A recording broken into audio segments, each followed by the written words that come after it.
Hello and welcome to Never Miss a Monday. I am your host, Stacey Garcia, and I have someone so incredibly inspiring on the podcast today, and I cannot wait for you to meet her. Her name is Dana Hunter Fradella. She is a transformational breakthrough coach and powerhouse speaker for women on the rise.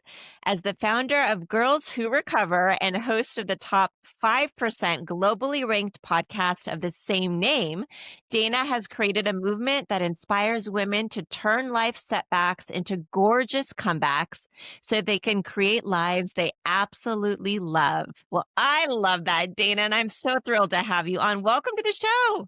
Yes, yes, yes. I love hearing that. I love being in the middle of that. And I'm so grateful to be here. Thank you, Stacey. It's my pleasure. I'd love to tell the listeners how we met because I think this is pretty neat. And then this is the power of social media, really.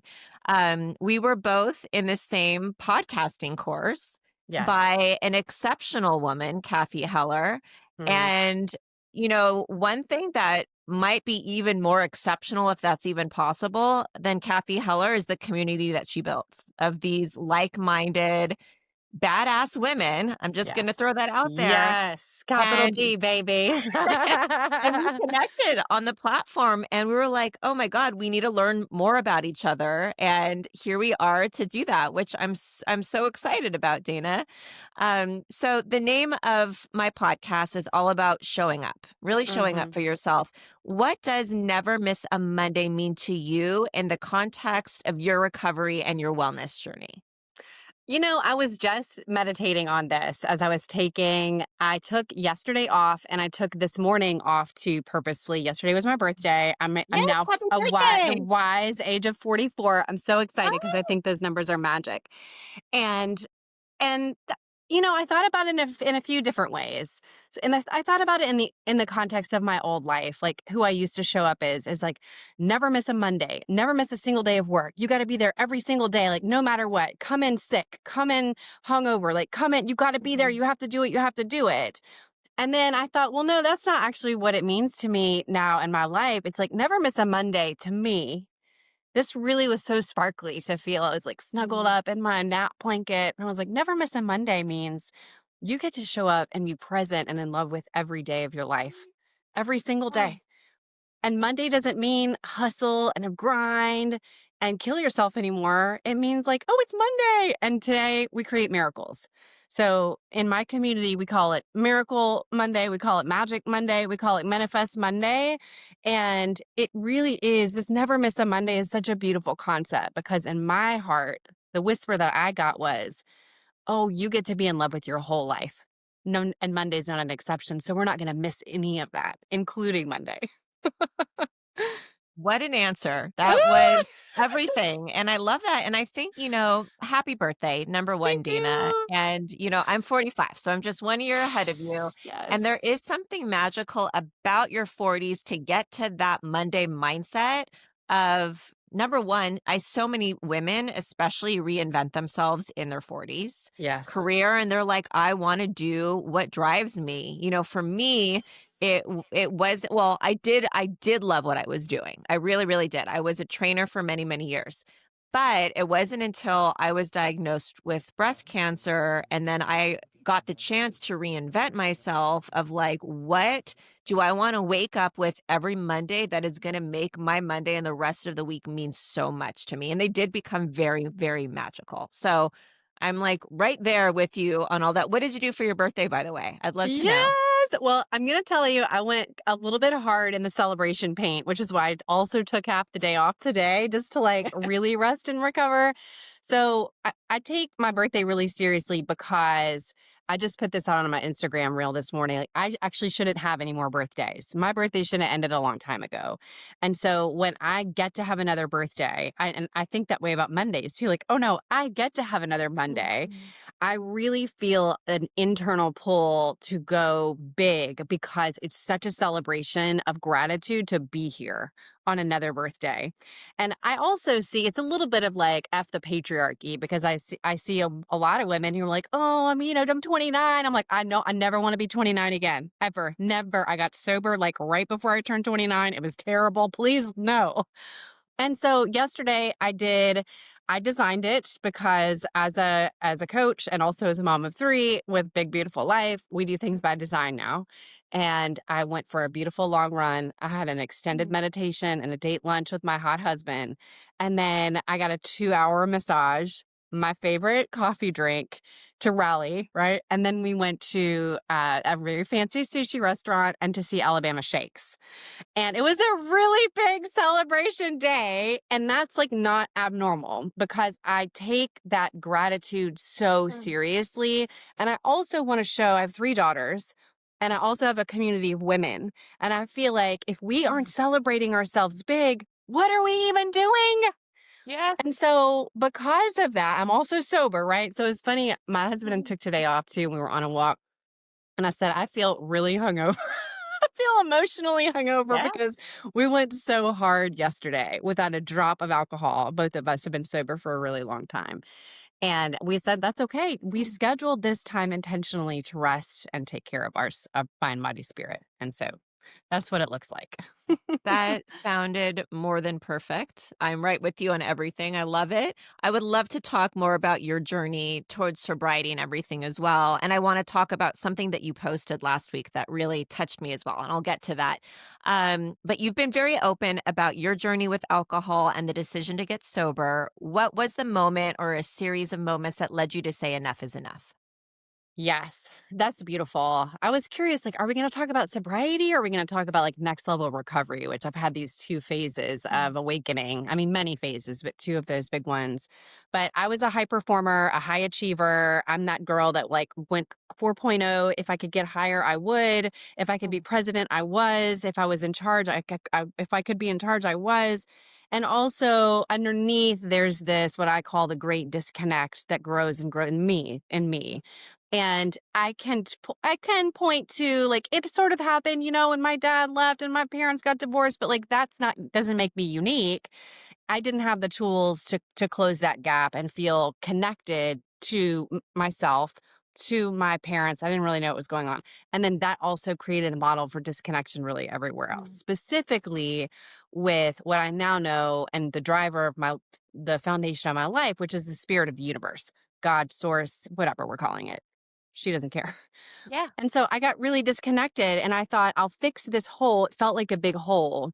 Um, I'm from Kentucky and we were growing up, they'd sing a song like, there's a hole in my bucket, dear Liza, dear Liza. And like, it felt like there was a hole, dear Liza. And it was like what widening and widening.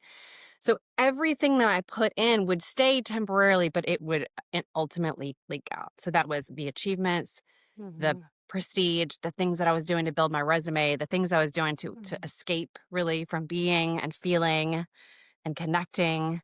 And it led to performance, for worthiness. And that of course doesn't work.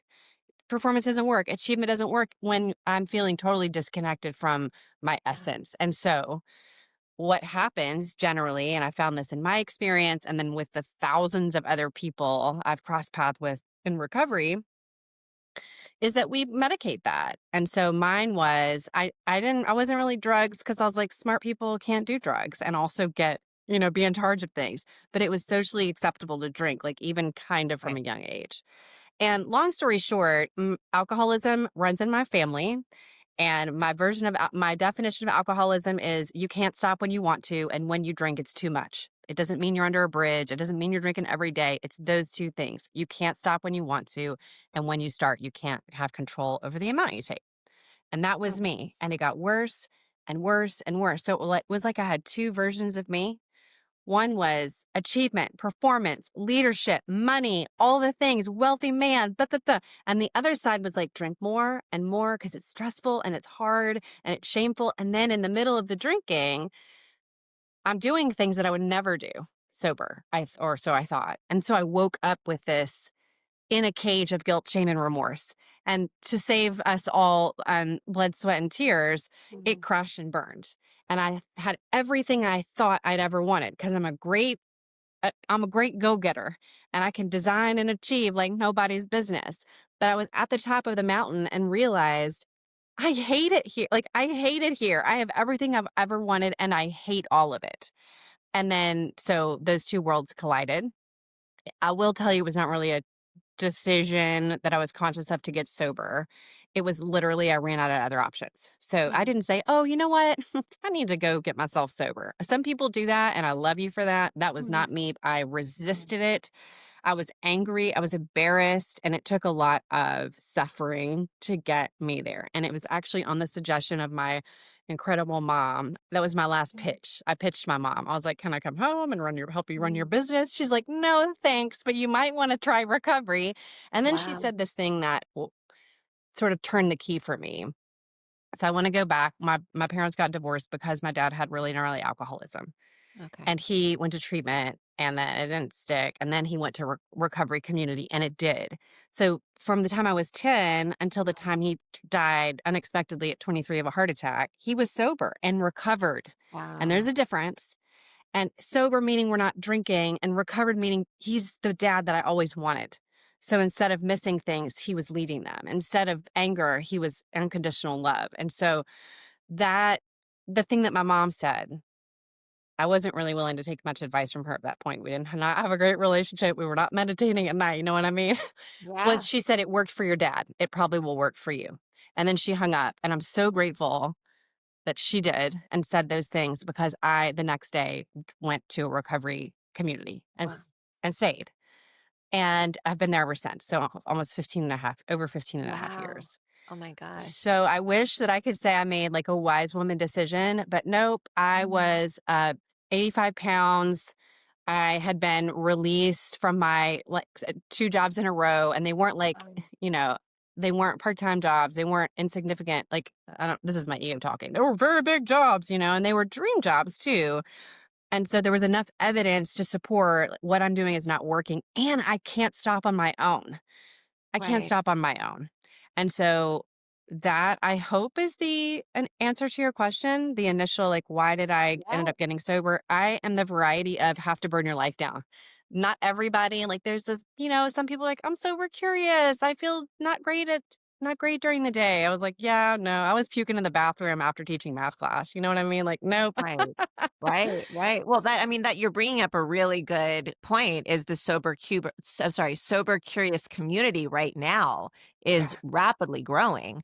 And to be honest, it is kind of amazing, especially because I have a daughter as well, and I have a son. As they get older, I wonder if it's going to be in style, quote unquote, to not reach for drugs and alcohol and to actually really connect to your most authentic self earlier than most people get to do that. And so there is this, but what you've been talking about lately on Instagram, which I've been so drawn to, is just like what you said, there's a difference between being sober and being in recovery. And that is Hmm. something I would really like to talk about as we get into our conversation, because I agree. I think there's a really big difference. Recovery is never about just quitting a substance. It's about rebuilding a life. What Yes. surprised you the most about the healing process once alcohol was out of the picture? Yeah. That's a gorgeous question. So let me take a breath. Mhm. I had this moment, and I still remember the feeling of this metal grated table outside of a coffee shop where I was maybe 6 months sober, and I'm writing this inventory, this personal inventory, which is a part of the recovery movement I'm a part of. And I'm writing and I'm writing and I'm writing, and it's like a whole life experience where you write all the things. And I realized about 10% in, I just had this awakening like, oh,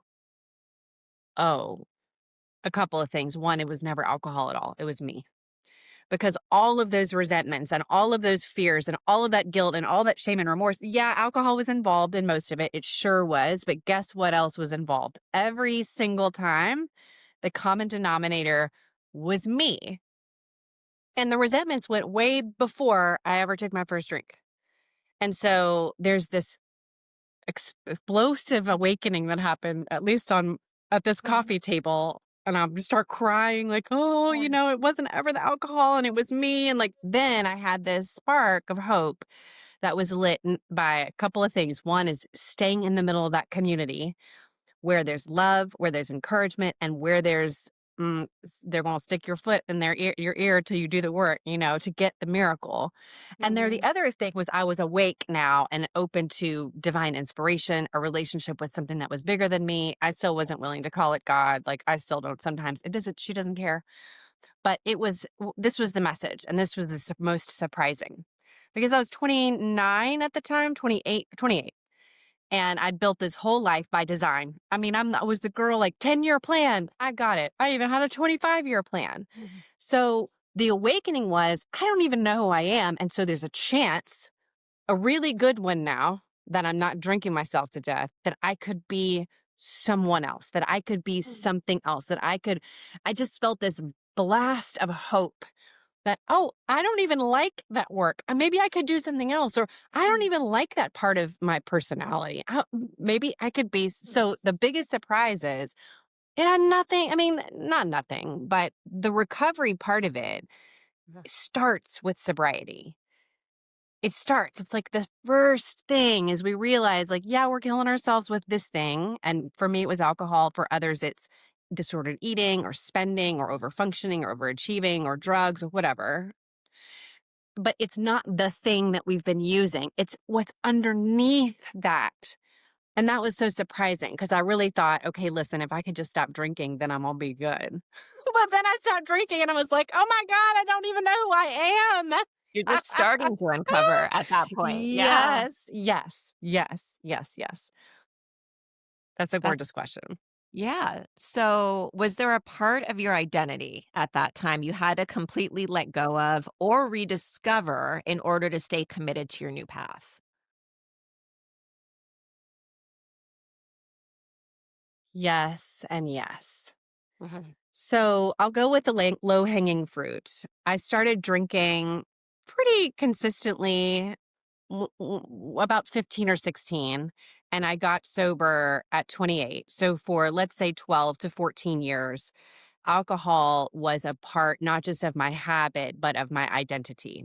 And I ended up living in New Orleans, and I still live in New Orleans. It's interesting when I tell people, I'm like, I got sober in New Orleans, they're like, oh, how did you do that? And then I say magic, but also, where there's a lot of abuse, substance abuse, there's a lot of recovery. So the wildest places in the world also have the most powerful communities of people who are sober and recovered. And so I had to let that part of my identity go, which was terrifying, Stacey, because everything I did was centered around alcohol, every single thing. From the moment I woke up, I would think, like, number one, I feel terrible. Number two, what happened and what do I need to clean up? Number three, sometimes, where is my car and where am I? Right? Like trying to get my bearings. Or sometimes, who is this next to me? Just to be on the real with Mhm. you. Yeah. When I drank, I would drink beyond what I had planned to do and then do things beyond what I had planned to execute. And Yeah. so I would wake up surprised with a lot of questions. And then I would say, I'm not doing that again. I'm not drinking today. It's Tuesday, girl. You don't need to be drinking, like no Mhm. drinking today. And then I would get up and I put on my suit to go lead a school and be the principal, look professional. And I would get to the school and I'd be thinking, we're not drinking today. We're not drinking today. We're not drinking today. And then I'd be like substituting somebody's homeroom and be like, hey, can somebody watch these kids? And then I'd have to go puke in the bathroom. Okay. And then as the day went on, this was at the late stages.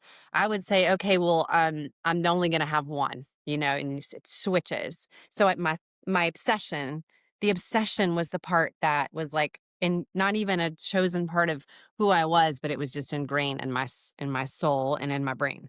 Because brain chemistry is a lot addiction. You probably know the science behind that.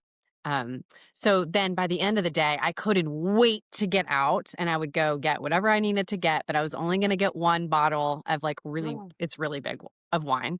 And then I would go drink it. And then if it was a social night, I would drink before, go drink wherever I was and like sometimes make it home and then sometimes keep going and then start the cycle over again. And so that part we had to let go of. And I would ask questions, and a lot Mm, of newly sober people are asking this. So I'm so happy there's so much information about this is what you do when you go to a wedding, for instance. mm, You order a mocktail, you go with somebody else who's sober, you have an exit plan, you drive yourself, you leave early, you have a call, like somebody to call. Like there's a whole plan in place. There's a way to do life sober. Now, of course, like I don't even think about any of that, but I had to for the first couple of years because my right, whole life was centered around when am I going to drink? How much? How much can I drink around you? What's the thing I can drink to like fit in? And then, oh, I'm not doing that because there's not drinking there. Like I'm not going to church. They don't drink there. right. That's not maybe brunch after I'll meet you. So that part. And then the bigger question that you asked is something that that I rediscovered about who I was. And I mean this like in all reverence to the spirit that created me.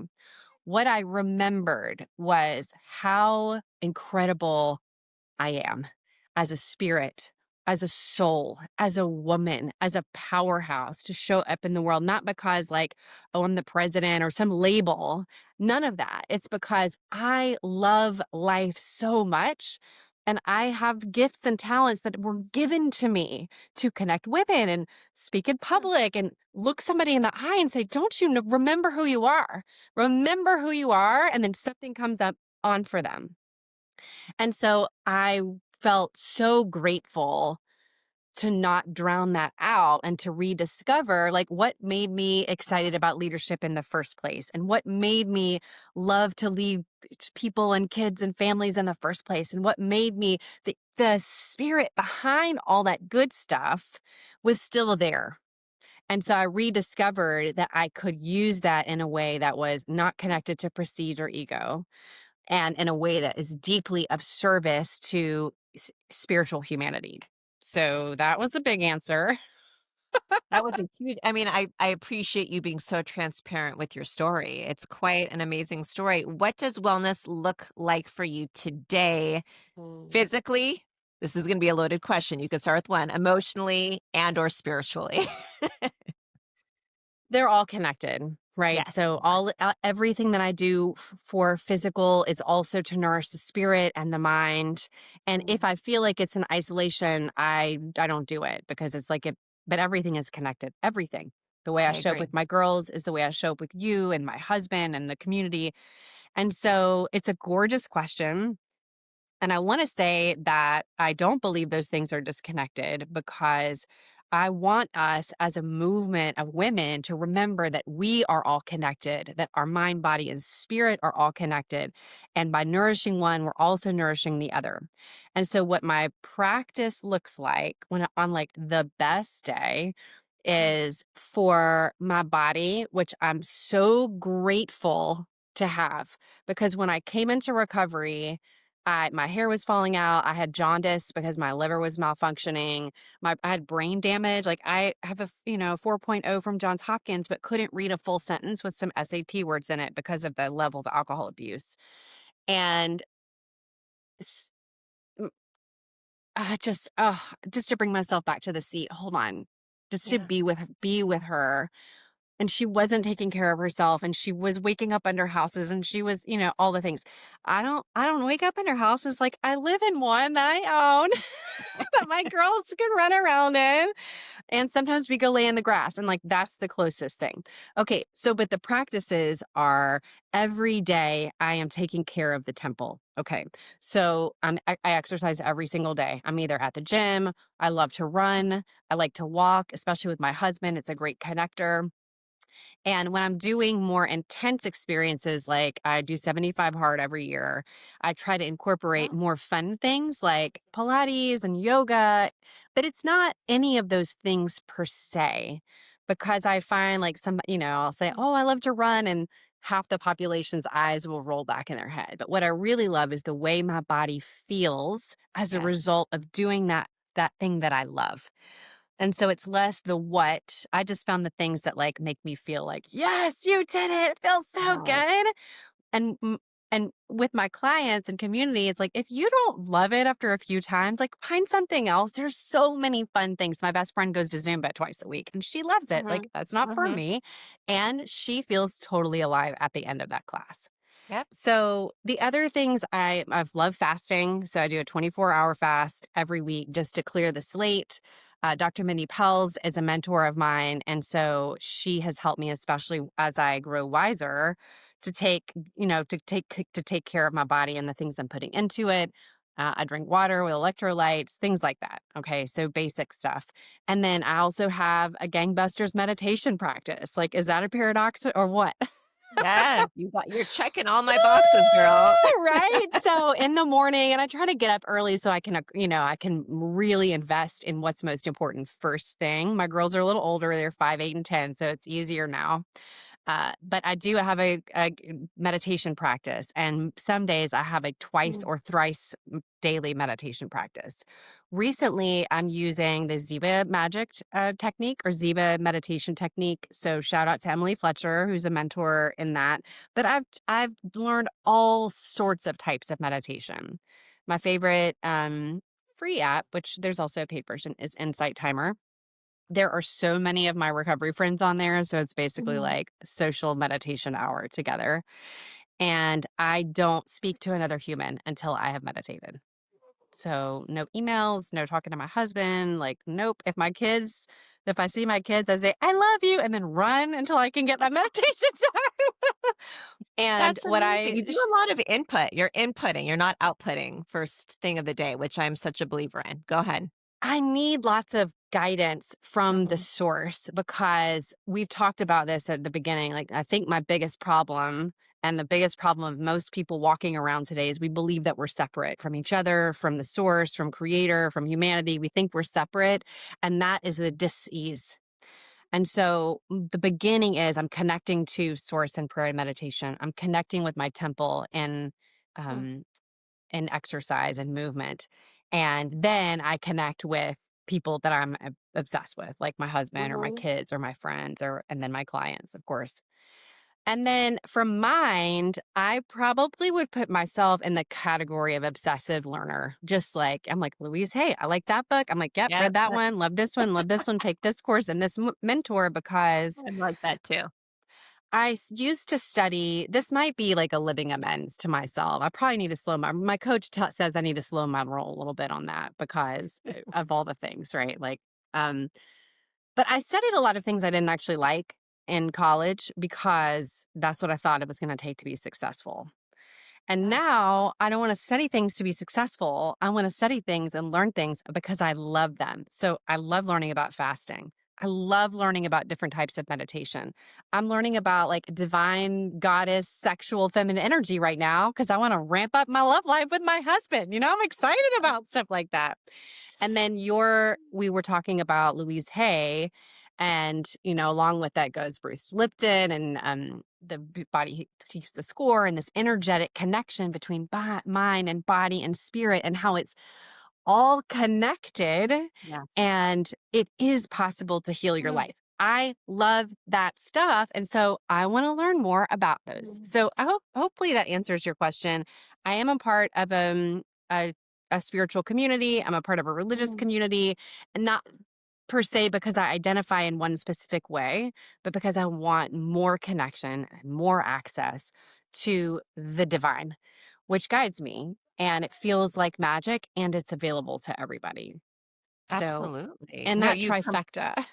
yeah, no, you completely answered the question. And you actually answered a lot of my other questions following because we always talk about non negotiables, like stuff that are non negotiables. You just listed a bunch. You're like, I do not talk to anyone before I have my meditation. And I'm right with you on the exercise. Like, do what you love to do. That's going to get you to your practice, is following your heart and all that. So you've actually, you've done more than just answer that question. You've answered so many for me, which I find so inspirational. How do you navigate shame or guilt from the past? And what advice would you give to someone who's stuck in that headspace right now? That is such a beautiful question. And I am actually hosting a panel tomorrow called The Shameless Woman. Oh my gosh. Amazing timing. Isn't that synchronous? Yes. Okay, so this is beautiful because especially, and I've already brought in the word shame, so I'm glad you answered that. Because of alcoholism and the behaviors that I exhibited as a result, I did. I was walking in with like a boatloads of shame, and it was so heavy. I felt like totally constricted physically. I felt like there was this much air left in the tank spiritually, and I was near the end of the rope. And I would be remiss if I didn't tell you how near the end of the rope I was. And most of that was because of the guilt and shame and remorse that I carried. Mhm. And I'll share with you what my experience is. And then maybe after the panel tomorrow, we'll have a larger context because there are these brilliant women coming to tell their stories about how Mm, they walked through shame and how we can release each other from shame. But my story was I sat in recovery communities and I listened to other people, women specifically, tell the exact gnarly, disgusting truth about what it used to be like for them. And then I mm, would look at that woman telling that story, and she would look just like you. I'm like, "You are gorgeous. You're glowing. Like, mm. what are you talking about? You did that." And story after story after story touched my soul, and it said, "Me too, and me too, and you felt that way, and you had that experience, and you did this, and you did this." So it wasn't we don't go in recovery and say like, "Oh, it was bad." Like, duh. That's why we're Right. here. Like, nobody's coming to recovery because it was good. Tell me the specific details of you selling your body or you starving yourself or you driving drunk or you being at the top of your profession and then burning it all down. When that woman told her story, I was like, oh my God, me too. And so every single story I've ever heard has had something in it where my soul said, see, you're the same, you're connected. Me Yeah. too, me too, me too. Like we have another Me Too movement going on. It's a good one. And through our Absolutely. stories and being so open and vulnerable about Mm, the gritty mm, details of the experience, we set each other free. And so the second part of mm, that is yes, that's part one. And two is in the recovery community I'm a part of, there is a very thorough inventory process where you write it all down as personal liberation and then you tell somebody. mm. You tell somebody your life story, all the shame, all the guilt, all the now you don't tell just anybody. You pick somebody that you feel like is going to understand, is going to be, it's anonymous. Or you Yeah. can go to a priest or wherever you feel like going, but generally we stay within the community. And then we share all of this. And you know what the other person generally says? Me too. Let me tell you about it. And so these sessions where we are Mm, sharing this, the mm, deepest, darkest secrets are met with mm. connection and love. And you know what? I didn't have that experience, but I know someone who does. Let me connect you with her so she can tell you your story. And so, what that does for us is the most powerful thing that any human can do for another. It says, I see you, I love you, I am you. We're the same. And Ugh, through that storytelling process, yeah. I was breathed back to life. And so the shame I was able to say, okay, well, there's this. And then the third part is this. Are we ready? There are four parts. But third part is I looked very closely at the people that I had wronged. And then through a guided process, I found them and face to face said, I was wrong when I did this. I'm sure that was terrible or devastating or whatever, whatever the situation. I want to make it right. This is what I've thought of. What else can I do? And did I leave anything out? And then allowing that person to say whatever they needed to say, which sounds terrifying, but it's the most liberating expression of faith I've ever taken. And then it heals the relationship. So maybe we never talk to each other again because, I understand. But that person gets a chance to say what they need to say. And then they also see what it looks like for somebody who couldn't stop drinking, who was showing up in life as subpar humanity, who now is at least making the attempt to make things right. And so, does it always work out in rainbows? No, it does not. I've had people throw me out of their office and say, I never want to talk to you again, but I made the effort to make things right, and so my grip on the shame is gone. And the last part is this, Stacey, and it's the most important part. Underneath all of this is a relationship with something that's beating my heart, okay? But the last part is now my assignment is to go find the woman who looks like me, not necessarily Mm. physically, but the woman who sits in the back with a baseball cap, underweight, looking angry, looking like a feral animal, which was me, and sit down next to her. Just sit down and say, "Tell me about you." And then if she says something, I match her with a story, or I just give her love until she's brave enough or well enough to start listening to the me toos and the yeses. And then she follows the same path. So it's very cyclical. So I don't just liberate myself by telling my Mhm. story. I literally seek out women who look like I did and love on them until they're brave enough to tell their story. Powerful, right? Now there's a model I for can't this even that's speak right not now. in recovery. Like, so if you're not Yeah. like in a recovery community, there is still a model for this. And it was so interesting. We joined a religious group a couple of years ago. We're tentative, like, we'll try it. We wasn't really for us at the time or previously. We kind of opted out, but now we have 3 kids. We want to them to be exposed to different things. And they were sitting in our life group, and then they're like, "Okay, now we're going to talk about the inventory process." And I was like, "Ha ha! See, like the people do this outside of recovery process." Mhm. And there is a way forward through to the shame, through it, and my personal experience and opinion are we can't do that by ourselves.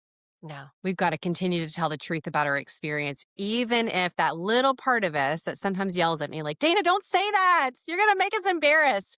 And then I know I have to.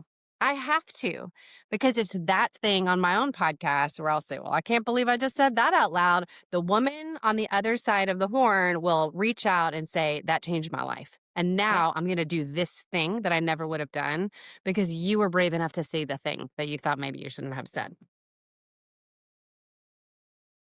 Absolutely to it all. I mean, you touched upon community so heavily and how not important it's life-saving for anyone in recovery. And I was in my own recovery with my cancer and that I community was always so important to me, but I didn't realize how necessary it can be, and it was for me, and so to hear your journey through community, how people helped you, how you're paying forward is just really awe-inspiring and beautiful, and I appreciate you sharing because I think that can help a scope of people, not just in recovery, in all forms of life, is that you're not doing this alone, and that there are people with you, and I think that's so beautiful. So for someone listening today who's sober curious or just struggling in silence, what's one small, doable step they could take this week?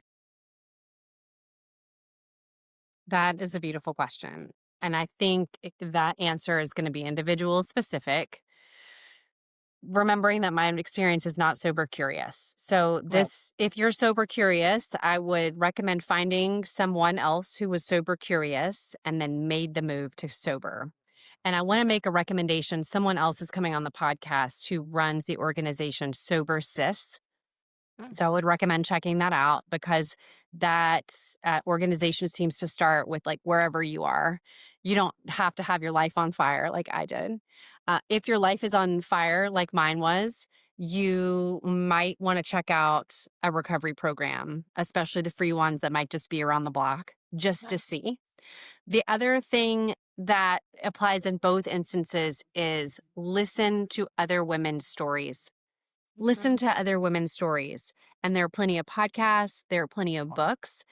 And the magic really happens when you get in a room with another human who says to you, "I was exactly where you were, and here's how I moved forward." Absolutely. Yes. What's been the biggest gift of sobriety for you? Something you didn't even know you were missing? I think you're in the middle of it right now. I'm pretty sure it's I this love it. moment right Yes. now. Because every single thing in my life, my kids, a husband, a house, the joy, the deep sleep, the great sex, the like fancy jet tub, physical and internal, if I flip it over, it has sobriety recovery on the bottom of it. I would have nothing, nothing. And it wasn't that I wanted my old life back because I didn't want my old life back. It was charred.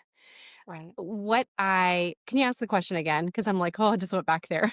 Yeah, no, absolutely. So, the biggest gift. Think Oh, about yeah. the biggest gift sobriety has been for you. Yes. Yes. Right. We're in the middle of it. It's that I'm so much more clear on what my assignment is. Mhm. And I feel compelled to just go for it. Yeah. And part of my even deep in sobriety was this paradigm of I have to do X, Y, and Z in order to be successful or worthy or deserving. And that looked like me taking jobs I didn't want and staying in this industry that I was really good at, but just did not love. And the biggest gift, in addition to my beautiful girls and my husband, is this moment that we're sharing together is evidence that I'm on the actual assignment, which is not to be a principal or a corporate exec or whatever game I was trying to play before, like love on that, love on her, appreciate all those experiences.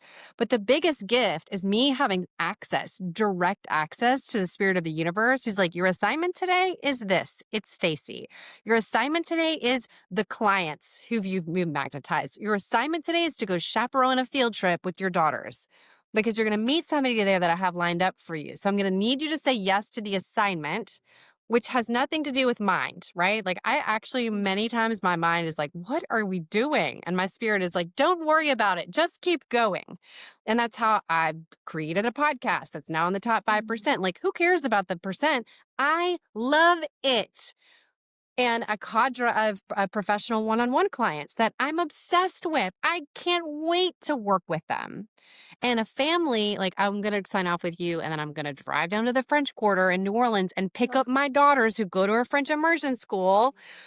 And I'm just like, whoa, what? I get to live in this life and I am in love with it. And I get to do that for the next woman, not just in recovery. Yes, like all that recovery stuff, like it's the one I'm in is free. All that work and support is free. But this is the second part where we make the leap from, because this is sort of what lit the fire so bright that I said, I'm starting Girls Who Recover. I can't even wait another moment.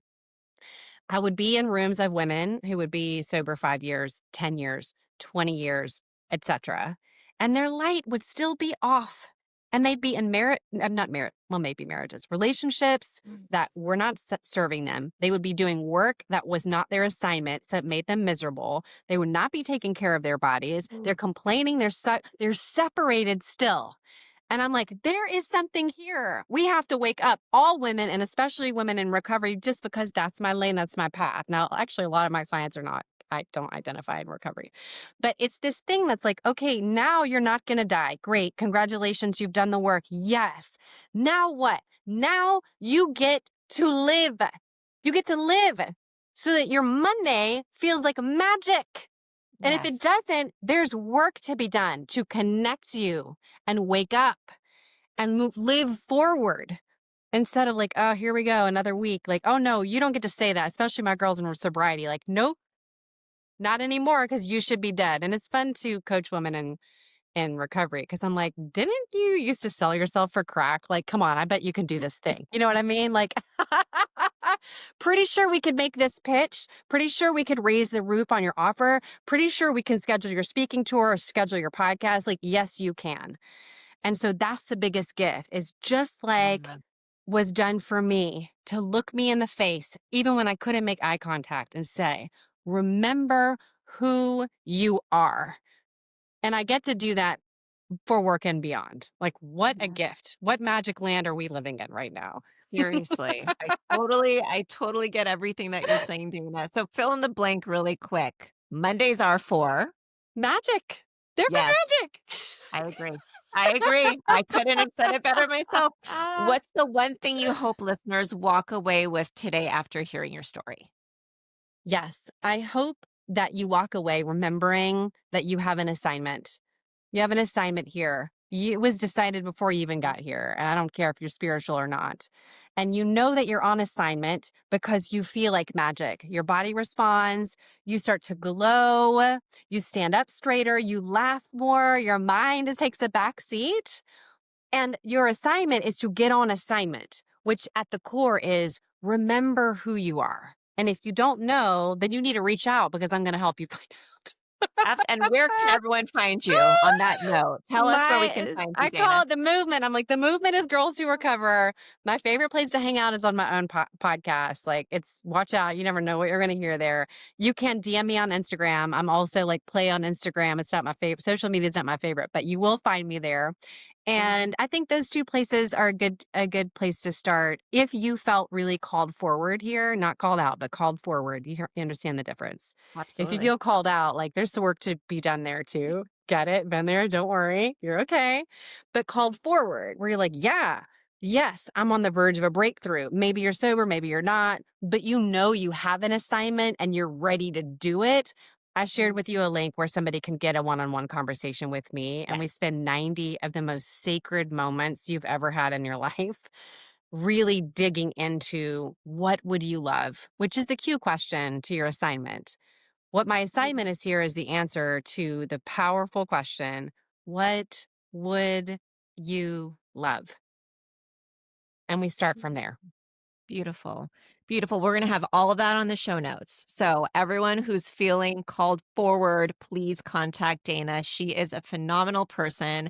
And I think the stars were aligned that we got to meet. And you're amazing, Dana. I can't say enough beautiful things about you. And what you're doing to your community and the community of women out there is unmeasurable. And I appreciate you and just sending you so much love. Thank you so much for being here tonight. Can I say one more thing before Of we sign off? course. Of Okay. course. There, you named it. If what we're walking away from today is the power of community, this is it. Whether you identify as anything, and this is how we met. The energetic connection of community, of people who share the same energy, the same interests, and you're on my podcast soon Yeah. to come and Yeah. tell your story as well. And the first thing I thought, and this is how I live my life, is that woman has great energy and I want to be around her. I didn't know anything about your podcast. I just knew your energy was Yeah. somebody that I wanted to be around. And we were both brave enough Likewise. to Yeah. get our booties in community, and then also brave enough to say, "Hey, you want to be friends? What are you doing?" Yeah. And the powerful question, maybe the most one, maybe even more powerful than what would I love, is how can I help you? How can I support you? Because in that, I'm fulfilling my own assignment. Thank Amen you, to that. Stacey. Thank you so much, Dana.